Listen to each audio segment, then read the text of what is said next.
Day zero of a long distance relationship. We hear it often. It's got to be hard, it'll be challenging, but to be honest, I'm super excited because I have the opportunity to explore a no distance relationship with myself.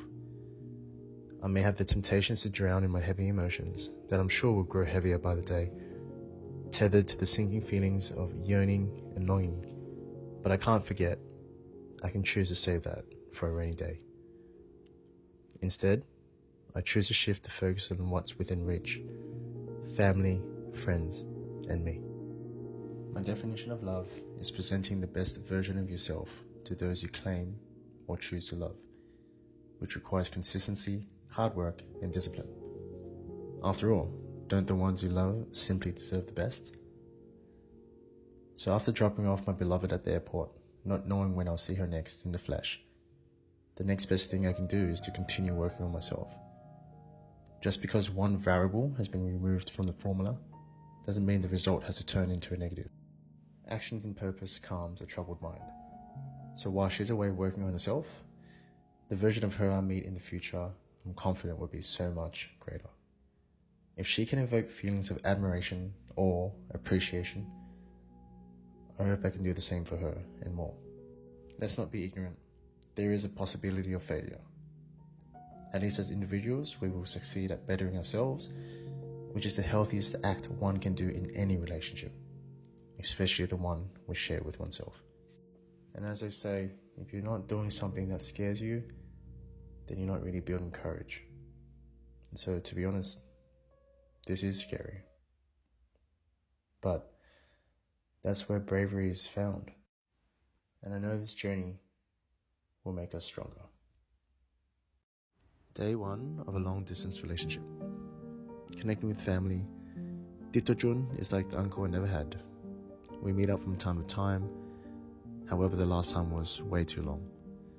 Yet each time we meet, it's like nothing has changed. He's still his usual self. No new wrinkle in sight. You wouldn't believe that he's over 50 years old. There are many things he has I aspire to achieve. A job he loves, compassion and drive, and wealth in his health.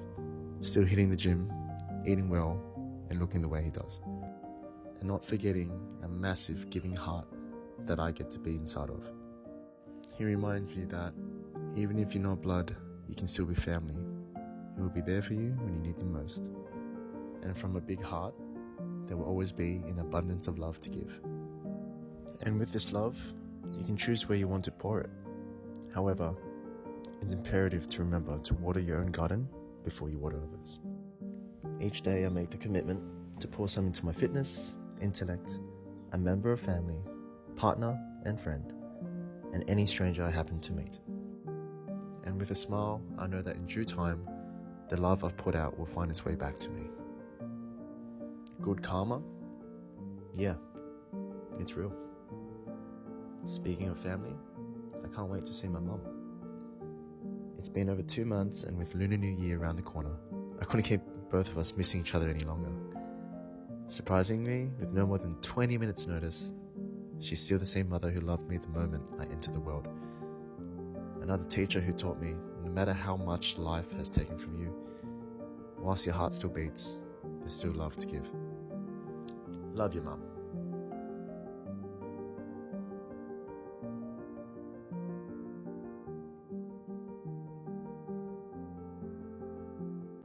Day 2 of a long distance relationship.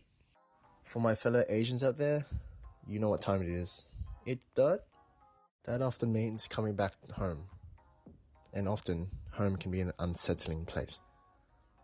After all, it's where our first nightmares were born, molding our behaviors and having an influence over our relationships later in life. Despite the apprehension I often have each time I come home, I learn something new each time. What to unlearn, what I don't want to become, how I don't want to behave, speak, react. And then on the inverse, I learn what I want to keep, what I am grateful for, how I do things differently.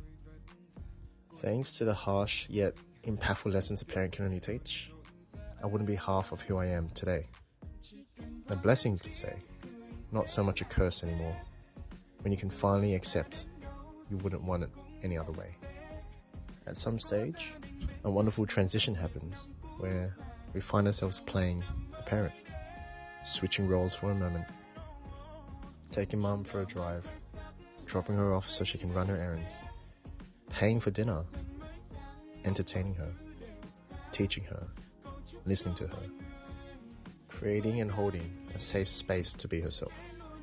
It was so nostalgic to return to a temple where I used to roam as a kid, not older than 10, where we paid respects to our ancestors, sending our prayers to our loved ones, wishing that they succeed in whatever they choose to pursue, which brings them happiness, prosperity, and longevity. Like children again, we watched the fireworks together in awe.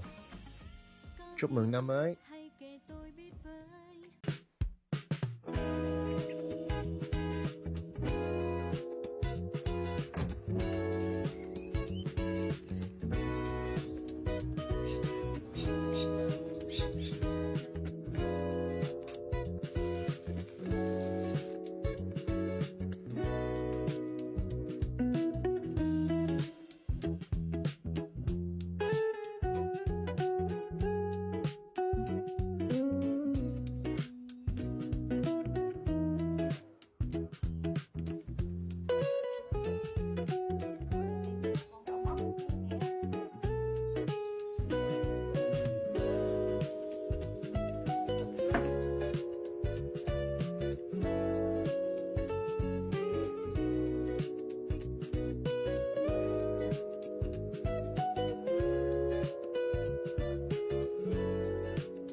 Cho Hậu.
last day of me being in Sydney, decided to take Mum for breakfast, and this place was amazing. This is called Bangkok, and you have to get it.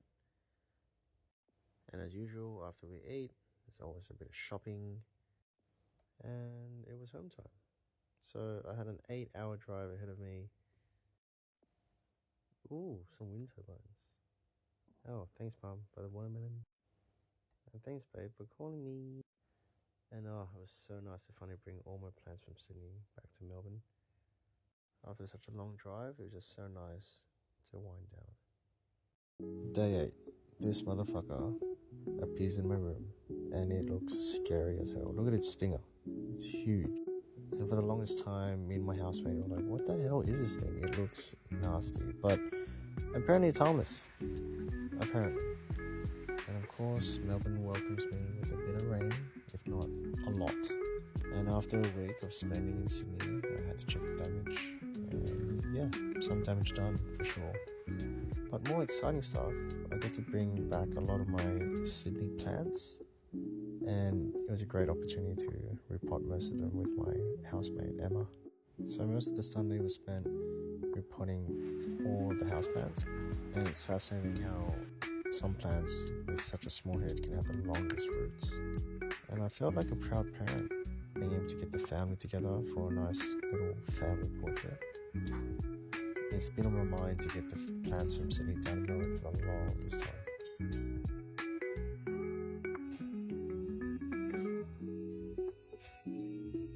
And as per daily routine, it was lovely to see my beloved with her new nails, her new toenails, and I love how much she loves food as well. You can see here just the way she reacts to food. One of many things I love about her. So after the phone call, I see this guy hanging out like he owns the place. I don't think so, mate. I don't think so. It was so satisfying just spanking this guy with a tea towel. I honestly think I had a bit too much fun. You can see, yeah, I'm not really scared of cockroaches. I just find them pretty disgusting, but I'm not scared of them. And yeah, I'm being a bit cruel, but come on, are they really animals? Do you really call RSPCA on me? Like, I don't think anyone has ever done that for a cockroach. So. And my evening routine has always been having a phone call just before bed. And what's mildly frustrating is it's basically dinner time or supper time. In Vietnam, you can eat to the AMs. I remember getting pho at like 4 a.m. in the morning, or 5 actually. And already, a week has already passed. And London is her next stop.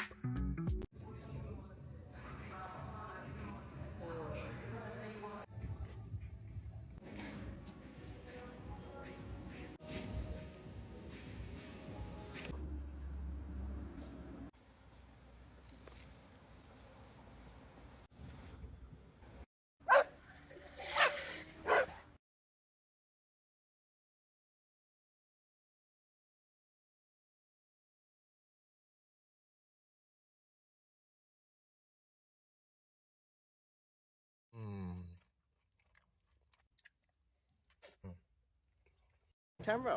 Hello? Oh, he's wearing the diaper. That's smart.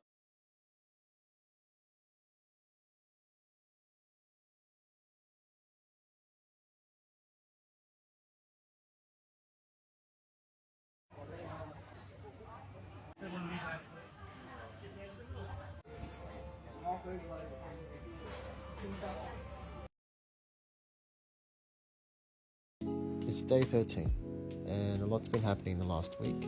I've started a new job, so it's a lot to take in, as well as trying to adapt to new hours. Annie's in London right now, so it's literally night and day. So there's a fair bit to get used to, especially acknowledging energy levels, how we are feeling at which point of the day, and often something new, something unfamiliar can get us feeling anxious. And if you're a fellow Asian or grew up in a household where anxiety correlates with a negative experience, it can often leave us rooted to the spot. But It's imperative to wake up from those nightmares, acknowledging that today is a new day.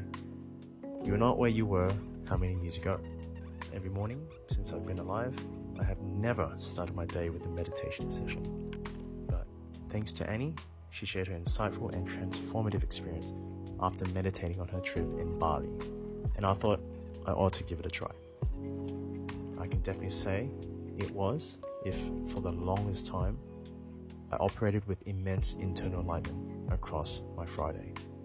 The alignment was so profound across my mind, body and spirit, I would even say those 20 minutes equated to enjoying 5 days worth of decompressing on a holiday.